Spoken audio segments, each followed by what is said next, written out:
नमस्कार, मैं हूं मैत्रेयी और आप देख रहे हैं टीवी 9। कभी-कभी जीतने के लिए सबसे बड़ी ताकत न किताबें होती है, न कोचिंग सेंटर होती है, बल्कि एक ज़िद होती है। खुश खुद से, हालात से और उस सपने से जो खुली आँखों से भी दिखता है।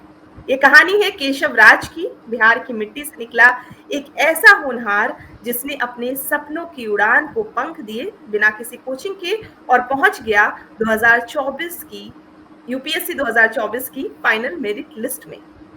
तो बहुत-बहुत बधाई सबसे पहले तो केशव आपको। Thank you so much ma'am. पहला सवाल तो मेरा यही रहेगा कि रिजल्ट आया है तो आपका पहला रिएक्शन क्या था? किससे सबसे पहले बात हुई? पेरेंट्स का आपका रिएक्शन क्या था? ये सब कुछ बताइए हमें। सबसे पहले रिजल्ट पता चलने के बाद तो मैंने अपनी माँ को कॉल किया। मेरी माँ और मेरी दीदी और मेरे जीजू तीनों को ही घूमने निकले हुए थे हिमाचल प्रदेश में, तो उनसे बात हुई तो दे वर वेरी हैप्पी। तो ऑब्वियसली मिलने की इच्छा तो थी, पर ड्यू टू डिस्टेंसेस मिल नहीं पाए। तो उनसे मैं कल मिला, वो कल वापस आए थे। और मुझे तो लगा मेरे से ज़्यादा एंजॉय उन्होंने ही किया वहाँ पे मेरे रिजल्ट की खुशी में। और उसके बाद फिर मैंने अभ्यरण सर से बात करी। अभ्यरण सर को बताया, ही ऑल्सो कांग्रेचुलेटेड मी। फिर उसके बाद और भी लोगों से जिन्होंने जिन्होंने मेरी मदद करी थी थ्रू द प्रिपरेशन, उनसे बात करी। उन सबको थैंक यू बोला कि thank you so much sir, क्योंकि बिना उनके तो ये सब पॉसिबल था नहीं। तो ये मेरे को इस थैंक यू को बोलने का मौका मिला, इसके लिए मैं बहुत खुश था। और वही फीलिंग अभी तक थोड़ी सेटल हो ही रही है कि हाँ, अब हो चुका है। एक्सपेक्टेड था? एक्सपेक्टेड था कि इस बार क्वालीफाई होगा? मैम, ये होप तो सब करते हैं कि क्वालिफाई हो जाए, क्लियर हो जाए, लिस्ट में आ जाए, इवन अच्छी रैंक आ जाए। पर एक्सपेक्टेशंस उतना नहीं ही रहता है किसी को, क्योंकि बहुत अनप्रिडिक्टेबल है ये एग्ज़ाम। आपको ही नहीं पता आपकी कितनी रैंक आ सकती है, आपके किस पेपर में कितने मार्क्स कटे होंगे। तो एक्सपेक्टेड तो नहीं कहूँगा, पर हाँ, होप था कि हो सकता है। इसमें केशव, सबसे पहले तो आप बताइए कि परिवार का आपका बैकग्राउंड क्या है और आपके माता-पिता क्या करते हैं? मैम, मैं बिहार के नवादा ज़िले के उधमपुर गांव से आता हूँ। मैंने अपनी बचपन की पढ़ाई पीसीएस स्कूल में करी, बेउर में है वो, पाटलिपुत्र सेंट्रल स्कूल।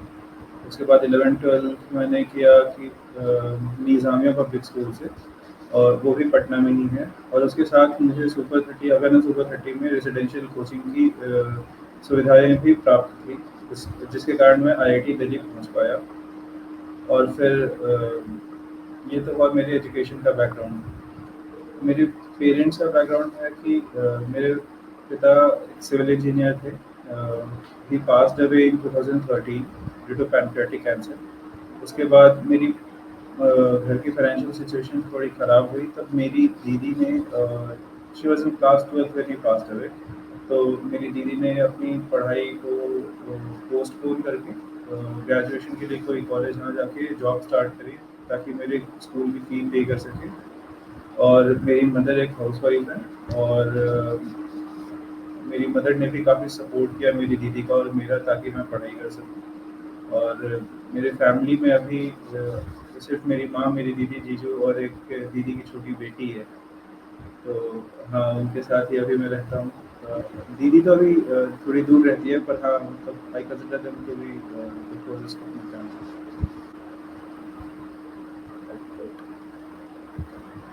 तो बचपन में आपने किन मुश्किलों का सामना किया? आप ज़रा हमारे दर्शकों को ये भी बताइए। क्योंकि ये एग्ज़ाम बहुत टफ है और इस तरह से बिना बैकग्राउंड जाने हुए तो हम सफलता की कहानी नहीं लिख सकते। तो आप इसमें इस बारे में भी ज़रा बताइए हमें। जैसे कि मैंने बताया, मेरे पिताजी की डेथ 2013 में हुई। तो चूँकि he was suffering from pancreatic cancer, तो कैंसर की ट्रीटमेंट में काफ़ी कॉस्ट लगा। तो फैमिली काफ़ी डेट में चली गई। तो उस डेट को रीपे करना, प्लस मेरे एक्सपेंसेस, फैमिली के एक्सपेंसेस को मेंटेन करना, ये एक चैलेंज था। ऑल्दो इसमें हमारे दादाजी ने मेरी मदद करी थी। वो passed away in 2020। So my grandfather was still alive back then. So he helped us whatever he could, in whatever ways he could.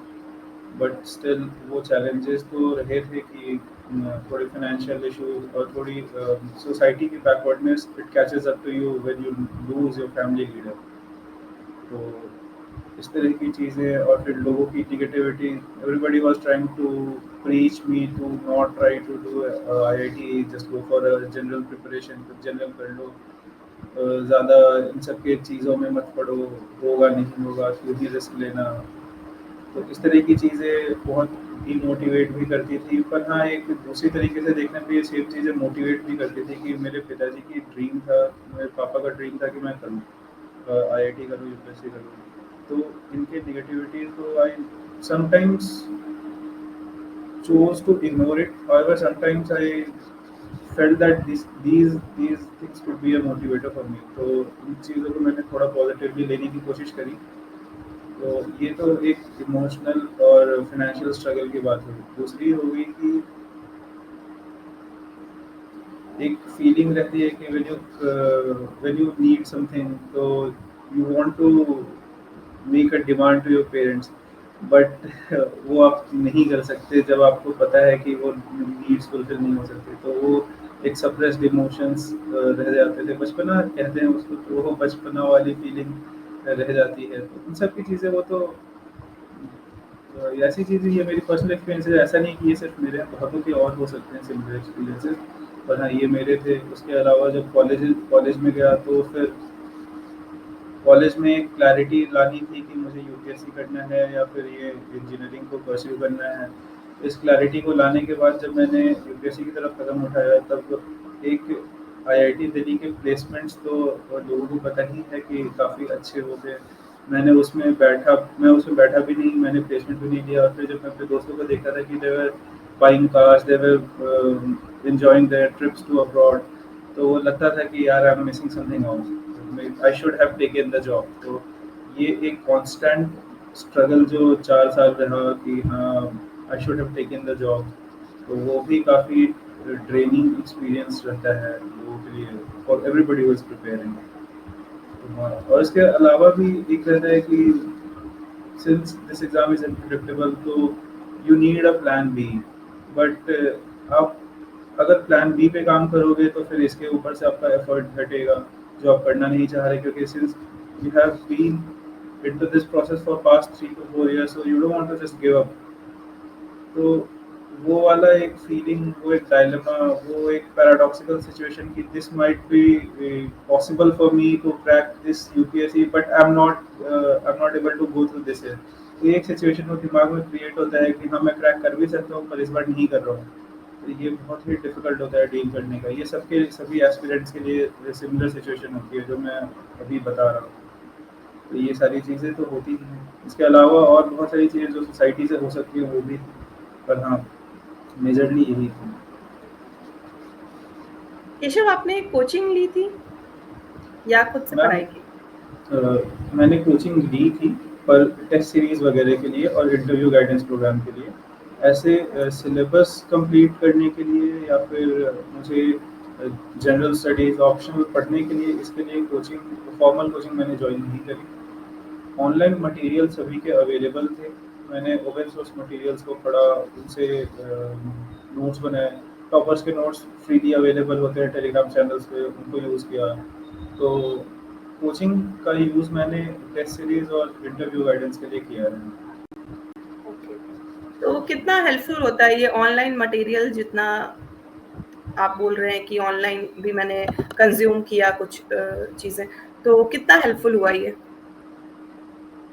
Ma'am, एक पॉइंट के बाद इसकी रेलेवेंस घटते रहती है। जैसे कि आपने शुरुआत की प्रिपरेशन की, तो everything you read is something new.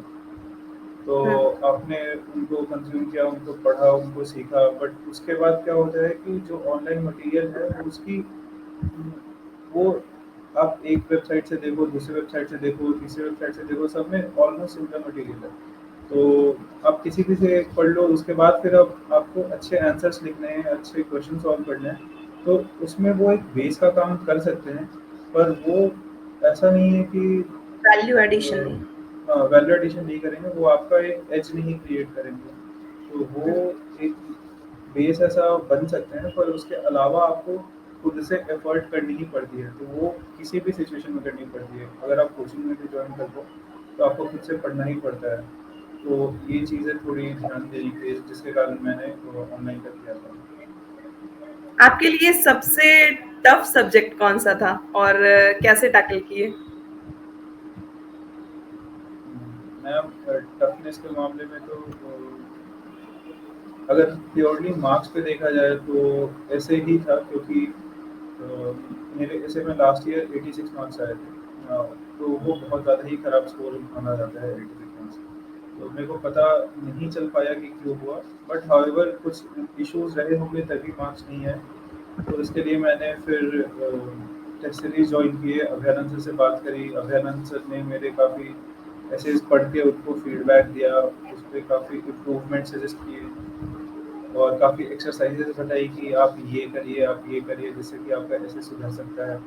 तो ऐसे पे मैंने काम किया with the help of Abhayanand sir and test series. और हाँ, उसी को मैं थोड़ा टफ सब्जेक्ट समझता हूँ, क्योंकि उसमें क्लैरिटी नहीं आ पाती है कि आप कोई एक, जैसे क्लैरिटी का मेरा मतलब है कि मेरा अप्रोच बहुत ही मैकेनिकल है। मैं इंजीनियरिंग बैकग्राउंड से हूँ, तो मेरा एक चीज़ों को देखने का नज़रिया है कि एक ऑब्जेक्टिविटी रहे चीज़ों में, तो वो उसमें क्लियरली नहीं दिख पाती थी।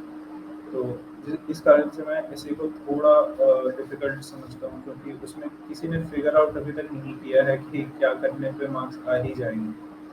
तो हाँ, ये थोड़ा सा दिक्कत था और ये मैंने किया। कौन सा अटेम्प्ट था आपका ये? ये मेरा थर्ड अटेम्प्ट था।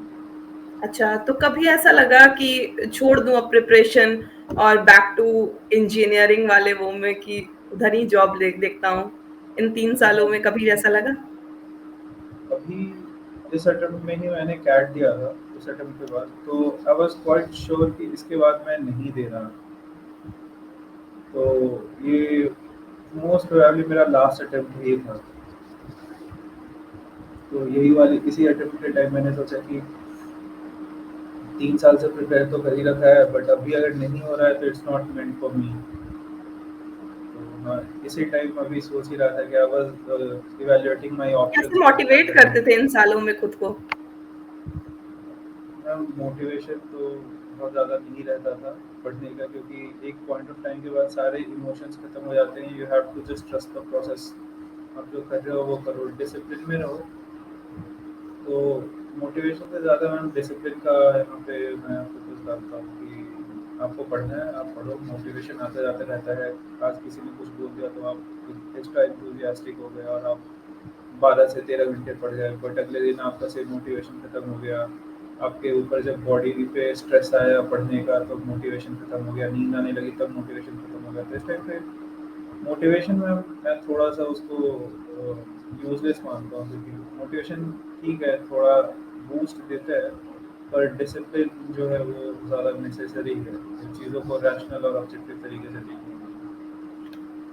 केशव, जो लोग इस जो रिले रेस है, प्री मेंस इंटरव्यू, इसमें जो लोग नए आ रहे हैं, सबसे पहले तो आप शुरू से उनको जरा बताइए कि क्या होता है, पेपर कैसे कैसे होता है और कौन से सब्जेक्ट में कौन सी किताबें होती है। उनको एक ब्रीफ आप बता दीजिए, उन व्यूअर्स को एटलीस्ट। देखिए मैम, प्री में 2 पेपर होते हैं। एक तो जनरल स्टडीज़ का होता है और एक सीसैट का होता है। तो जनरल स्टडीज़ में जो पेपर होता है उसमें 100 क्वेश्चंस होते हैं, +2 -2 बाई ये मार्किंग होती है। और इसमें जनरली कट ऑफ जो जाता है वो डिपेंड करता है आपके कैटेगरी पे। अगर आप जनरल हो या ईडब्ल्यूएस हो या बाकी रिजर्व कैटेगरीज हो। तो इसमें आपको मल्टीपल एमसीक्यूज रहते हैं। तो एमसीक्यूज को आपको सेलेक्ट करना रहता है, और अभी के टाइम पे ये एमसीक्यूज काफ़ी ट्रिकी बना रहे हैं। और सीसैट में जो रहता है उसमें वो भी ऑब्जेक्टिव ही रहता है, और उसमें कॉम्प्रिहेंशन, न्यूमेरिकल्स, मैथमेटिक्स न्यूमेरिकल्स अभी के टाइम पे उनकी लेवल्स भी बढ़ चुकी हैं, काफ़ी डिफिकल्ट न्यूमेरिकल्स आ रहे हैं, रीजनिंग के सवाल। तो ये सीसैट में रहता है। और सीसैट बस एक क्वालिफाइंग पेपर है, इसमें आपको 66 मार्क्स, मतलब 33%, 66.66 मार्क्स इसका कट ऑफ को क्रॉस करना है। तो सीसैट का मार्क्स उनके जीएस के मेरिट लिस्ट में नहीं जुड़ता है। तो CSAT is just a qualifying paper. और इसके बाद ये क्वालिफाई होने के बाद मेंस का आता है। मेंस एग्ज़ाम आपको देना पड़ता है ऑलमोस्ट 3 महीने के बाद। तो मेंस में होते हैं 4 जीएस के पेपर, 1 एसए का पेपर, 2 ऑप्शनल का पेपर और 2 लैंग्वेज का पेपर। तो टोटल 9 पेपर होते हैं मेंस में, जिसमें से कि लैंग्वेज पेपर सिर्फ पासिंग होता है कि लैंग्वेज पेपर में आपको क्वालिफाई करना ही है, क्वालिफाइंग होता है। उसके मार्क्स आपके मेरिट लिस्ट में नहीं जुड़ते हैं, बट बाकी 7 पेपर के मार्क्स आपके मेरिट लिस्ट में जुड़ते हैं। और ये क्वालिफाई करने के बाद आपका इंटरव्यू होता है। तो इंटरव्यू प्रोसेस में it takes almost 2 months to complete, क्योंकि 3000 बच्चों का इंटरव्यू होना है तो उसको समय लगता है। लोग बहुत लिमिटेड हैं, अच्छे से इंटरव्यू देने में ऑलमोस्ट 30 मिनट्स लगता है। तो 2 महीने में इंटरव्यू प्रोसेस होता है और इंटरव्यू में मार्क्स दिए जाते हैं और उस मार्क्स को मेंस के मार्क्स में ऐड करके फाइनल मेरिट लिस्ट प्रिपेयर होती है और उस फाइनल मेरिट लिस्ट में ही रैंक्स आते हैं। तो अब रही बात, ये तो मैंने बता दिया एग्ज़ाम के टाइप की। अब रही बात बुक्स की। तो बुक तो बहुत स्टेपल बुक्स होती हैं, जैसे कि हिस्ट्री के लिए सबने ही बोला है कि स्पेक्ट्रम है मॉडर्न इंडिया की, फिर उसके साथ एनसीईआरटीज़ हैं। तो ये तो हिस्ट्री की हो गई। दूसरा हो गया ज्योग्राफी का। तो ज्योग्राफी के लिए मैंने जो पढ़ा था वो था एनसीईआरटीज़ और जीसी लियोन सिर्फ डाउट्स क्लियर करने के लिए। उसके अलावा है फिर पॉलिटी के लिए लक्ष्मीकांत, बहुत ही स्टेपल सोर्स है। लक्ष्मीकांत से सवाल भी आ रहे हैं हर बार। और इकोनॉमी के लिए मैंने मृणाल पटेल सर के नोट्स पढ़े थे। उनके नोट्स अवेलेबल थे तो मैंने उनको पढ़ा था। मृणाल पटेल अन अकेडमी पे पढ़ाते हैं मृणाल पटेल सर, तो he is a very good teacher, he is a very very very good teacher. तो उनके नोट्स मैंने पढ़े। फिर सोसाइटी के लिए कोई ऐसे बुक नहीं पढ़ी। एथिक्स के लिए बुक है, पर बुक से ज़्यादा मैं प्रेफर करता था कि सवाल सॉल्व करो, न्यूज़पेपर पढ़ो, अपने एग्जाम्पल्स खुद बनाओ। मतलब न्यूज़पेपर में से कट आउट करके रखो आप एग्जाम्पल्स, उनको निकालो, टॉपर्स की कॉपी से एग्जाम्पल्स लो, उनको यूज़ करो। तो इस तरीके से ये एथिक्स का हो गया। और फिर मतलब ये तो बेस हो गया। अब इन सब के ऊपर वैल्यू एडिशन आपको करंट अफेयर्स का करते रहना है, जिसके लिए मैं डेली न्यूज़पेपर पढ़ता था द इंडियन एक्सप्रेस। और मंथली मैगजीन आती है वाजिराम एंड रवि की, मैं वो पढ़ता था। कोई स्पेसिफिक रीज़न नहीं है क्यों, बट मेरे को शुरू में ही ये अवेलेबल हो गया, फ्री ऑफ कॉस्ट थी। मैंने फिर उसके बाद कहीं कोई और सर्च किया ही नहीं, तो एक हैबिट सी बन गई। तो वाजिराम एंड रवि की द रिसाइटल्स में पढ़ता था। तो ये एक ओवरऑल ब्रीफ ओवरव्यू है। और हाँ, मैथ्स तो छूट गया, मेरा ऑप्शनल मैथ्स है। तो मैथ्स के लिए मैंने बुक्स की जो लिस्ट मैंने बनाई है, वो प्रकाश राज पुरोहित करके एक यूपीएससी के प्रीवियस टॉपर थे, उनकी ब्लॉग पे थी। तो मैंने उनसे सेम बुक जो जो बुक उन्होंने बताई, मैंने वो सारी बुक्स पढ़ी है और उनके सवालों को बनाया है। तो मैथ्स में ये हो गया। टेस्ट सीरीज का क्या रोल है केशव, जरा बताइए। मैम, टेस्ट सीरीज में होता क्या है कि आपको एक आदत सी बनाते हैं कि 3 घंटे में आपको 50 पन्ने भरने हैं 3 घंटे में। और उस 50 पन्नों को भरने के लिए आपको हर सवाल के लिए एक फिक्स टाइम सेट करना है, उस टाइम में आपको कंप्लीट करना है। तो ये जो एक हैबिट बनानी होती है, ये टेस्ट सीरीज से ही बनती है।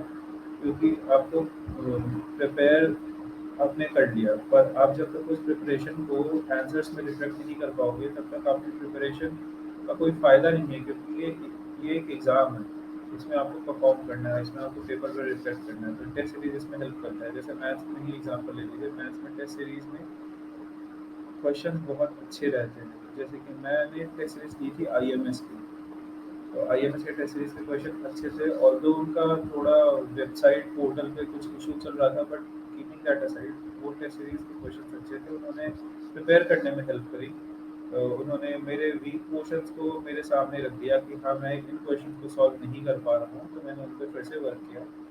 फिर जीएस के बारे में आ जाओ तो मैम, जीएस में होता क्या है कि टेस्ट सीरीज टेस्ट लिखने के पहले हमें लगता है कि हमें ये भी पढ़ना है, वो भी पढ़ना है, वो भी पढ़ना है, वो भी पढ़ना है, सब पढ़ दूँ तभी टेस्ट दूँगा। फिर टेस्ट देने के बाद पता चलता है कि you need a very limited set of knowledge to write a very good answer. तो ये वाली जो अंडरस्टैंडिंग है मैम, ये टेस्ट देने के बाद ही आती है, और ये बहुत इन चीज़ों में बहुत मेजर रोल रहता है टेस्ट सीरीज का, ये डेवलप करने में कि आप परफॉर्म कर पाओ उस उन 3 घंटों में। कौन सा सर्विस एक्सपेक्ट कर रहे हैं आप? मैम अभी मेरी रैंक 340 है, तो एक्सपेक्ट कर रहा हूँ कि फॉरेन सर्विस मिल जाए, क्योंकि अभी तो फाइनल वो आया नहीं है सर्विस अलोकेशन, हुँ, और हुँ। मुझे रिजर्वेशन का बेनिफिट है इकोनॉमिकली वीकर सेक्शन में, तो आई एम होपिंग कि I will be allotted Indian foreign service.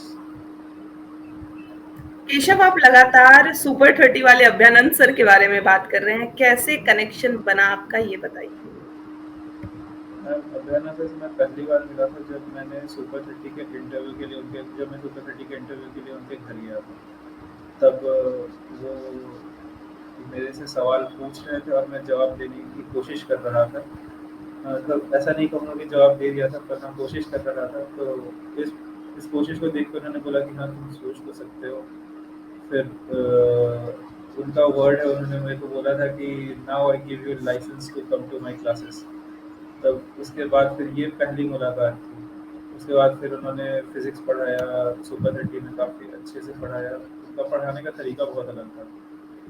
तो उन्होंने पढ़ाया। फिर उसके बाद सुपर 30 से निकलने के बाद जब मैं ये यूपीएससी की तैयारी कर रहा था, तब भी मुझे एसए में ज़रूरत पड़ी, तो मैंने उन्हीं को परेशान किया। मैथ्स में एक टॉपिक है सिंपल हार्मोनिक मोशन, वो 11th-12th में पढ़ते हैं, पर मेरा इतने समय से छूट जाने के बाद वो ध्यान से उतर रहा था। मैंने सोचा कि फिर से उन्हीं से बात करूँ, तो उसमें उन्होंने मदद करी। फिर लैग्रैन्जियन एंड हैमिल्टोनियन मैकेनिक्स, इसमें उन्होंने मदद करी। फिर और भी काफ़ी पोर्शंस ऑफ मैथ उसमें मदद करी उन्होंने। फिर इंटरव्यू के टाइम उन्होंने मेरी मदद करी। मेरा वन ऑन वन कॉन्वर्सेशन करके मुझे बताया कि ये चीज़ आप इस तरीके से बात कर सकते हो, इसको इस तरीके से आप रख सकते हो, ताकि सामने वाले को इंटरव्यूअर बोर्ड को बुरा ना लगे। फिर उन्होंने मेरे एथिक्स के आंसर्स को मेरे साथ डिस्कस किया कि हाँ, आप इस सिचुएशन में एथिक्स में सिचुएशंस दी जाती हैं कि मान लो कि तुम्हारे सामने ये हो चुका है, तो अब तुम क्या करोगे? तो इसमें सर से बढ़िया मेरे को कोई इंसान मिला नहीं जिससे कि मैं ये पूछ सकूँ, क्योंकि उन्होंने सारी सिचुएशंस में हैंडल कर रखा है ऑलरेडी। जो मैं अभी सोच रहा हूँ क्या करूँ, वो उन्होंने कर रखा है। तो इसलिए मैंने उनसे इन सब चीज़ों को डिस्कस किया। फिर बाकी भी चीज़ों में जब मुझे कुछ डाउट होता था, तब उन्होंने मेरी काफ़ी मदद करी। यहाँ तक कि उन्होंने अपने दोस्तों तक को मुझे मदद करने को बोल दिया। उनके सारे रिटायर्ड दोस्त अभी मुझे वीडियो कॉल करके इंटरव्यू के लिए गाइड कर रहे थे कि हाँ देखो बेटा, ऐसे कर सकते हो, ऐसे कर सकते हो। तो बहुत मदद करी उन्होंने मेरी, कि इंटरव्यू से लेके जीएस से लेके मैथ से लेके आईआईटी तक सारी मदद करी उन्होंने। केशव, अभ्यानंद सर एक आईपीएस ऑफिसर हैं और उनके डिसिप्लिन और टीचिंग स्टाइल का क्या असर पड़ा आपके यूपीएससी प्रिपरेशन में? ये भी जरा बताइए, क्योंकि आपने क्या क्या मदद आपको प्रिपरेशन के दौरान पढ़ाई में क्या मदद मिली, ये तो आपने बता दिया। उनसे आपने क्या सीखा? उनकी टीचिंग्स क्या थी? उनके डिसिप्लिन क्या थे? दयानंद सर का पढ़ाने का तरीका ऐसा है कि वो बस कोर कंसेप्ट दे देते हैं। Rest it is up to the student to learn, कि वो उस कोर कंसेप्ट को कितने तरीके से यूज़ करे। वो उसकी क्रिएटिविटी और उसके स्किल को दिखाएगा और बिल्ड भी करेगा। तो ये चीज़ें मैंने ध्यान में रखी कि अगर मैं कुछ पढ़ रहा हूँ, तो सपोज़ कि 50 पेजेस की बुकलेट है जिसमें कि कोई इन्फॉर्मेशन दी हुई है, तो I would prefer it to be as concise as possible. मैं उसके की पॉइंट्स पढ़ता हूँ। उसके बाद फिर उसको मैं समझने की कोशिश करता हूँ कि इन की पॉइंट से ये सारी चीज़ें ऑब्वियसली समझ में, मतलब इन की पॉइंट्स से ये चीज़ें समझ में आ रही है कि नहीं। ये उनका पढ़ाने का तरीका जो था वो उधर मदद कर रहा था। दूसरा, उन्होंने बहुत पहले बताया था कि चीज़ों को डिसिप्लिन तरीके से करने के लिए एक टाइमलाइन और एक स्ट्रैटेजी होनी चाहिए। तब एक एनुअल, मंथली, फोर्टनाइटली, वीकली ऐसा कुछ टाइमलाइन अपना बनाओ और उसको कंप्लीट करने की कोशिश करो। तो ये वाली चीज़ें मैंने अभियान से ही सीखी। और इसके अलावा भी उन्होंने काफ़ी इंग्लिश की बुक्स और इंग्लिश के चीज़ों को पढ़ने पे जोर दिया, तो मैंने उन्हीं की किताब से शुरू करी अनबाउंडेड।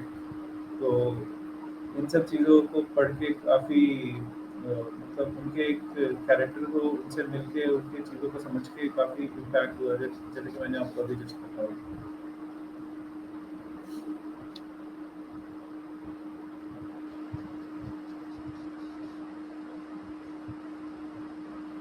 केशव, ये किताब किस बारे में है अनबाउंडेड, आप जो बताएं अभ्यानंद सर? मैम, ये बुक है अभियान से की। तो इसमें उन्होंने अपनी एक्सपीरियंसेस शेयर किए हैं कि how he did his policing, how his way of policing was different from others, what he did in his policing, तो in his policing career। तो इसमें काफ़ी सारे एग्जांपल्स हैं जिसमें कि जैसे कि एक सिंपल से एग्जांपल है, हम लोग क्राइम को समझते हैं कि crime is a form of violence, so it can only be tackled by violence. ये कॉमन अंडरस्टैंडिंग होती है। सपोज कि आप कॉमन आदमी से पूछे कि अगर किसी ने कोई क्राइम कमिट किया है तो व्हाट शुड बी डन, तो ही सेज कि पनिश हिम, शूट हिम और whatever way, torture him. But the way he puts it as कि there are two types of crime. One is crime of passion and another is crime of economy. Crime of passion is when you commit some crime while you're feeling very angry, agitated, or some emotionally driven state of mind. That cannot be controlled, that cannot be prevented. It's a very difficult to prevent phenomenon. However, the crime of economy is like, suppose a person is doing kidnappings, suppose a person is involved in a process of illegal gun making. So the person who is making those guns, so the person who are doing kidnapping, they are not living a very lavish lifestyle. So where does all the money go? Since they are doing this for the money only, so the main thing is that the money is getting siphoned somewhere and collected to a place. So it's a very solid and complete organized crime, which has very clear linkages to economy. So the thing that needs to be done is to cut the link between economy and this crime, hit on the economic side of the crime, hit on the supply chain of these goons, hit on the hit on those people who are siphoning off and collecting all the extortion money. So when the economic side of this crime is gone, the crime will itself vanish. So it's a very beautiful linkage that has been very clearly described in this book. Other than this, there are many more examples that can be quoted. Uh, Although it's a very, although since the pages of this book is very limited and the syllabus of UPSC is very huge, so many people might think that how can you use this book in every place? Obviously, you cannot. But the thing that has been mentioned can be used in multiple places and can be used to enrich one's understanding. So that's what I understand this book presents. Multiple examples, multiple ideas, and multiple themes that one should practice in one's life. Keshav, आखिरी सवाल मेरा, मूल Yes, मंत्र ma'am. बताइए UPSC का। मूल मंत्र में जहाँ तक मेरे को नजर आता है यूपीएससी कि क्रैक हो। Everybody has their own needs. सबकी अपनी अपनी अलग ज़रूरतें होती हैं, सबके अपने स्ट्रेंथ और वीकनेसेस होते हैं। अपने स्ट्रेंथ को पहले पहचानिए, उसके ऊपर काम करिए और अपने वीकनेस या वीक पार्ट को इस लेवल पे ले आइए कि अगर कोई आसान सवाल आए तो वो ना छूटे। तो अगर आप इतना कर पा रहे हैं तो फिर हो सकता है। बहुत-बहुत शुक्रिया केशव, आप हमसे जुड़े, हमसे बातचीत किए, अपने एक्सपीरियंसेस साझा किए हमारे साथ। बहुत शुक्रिया आपका।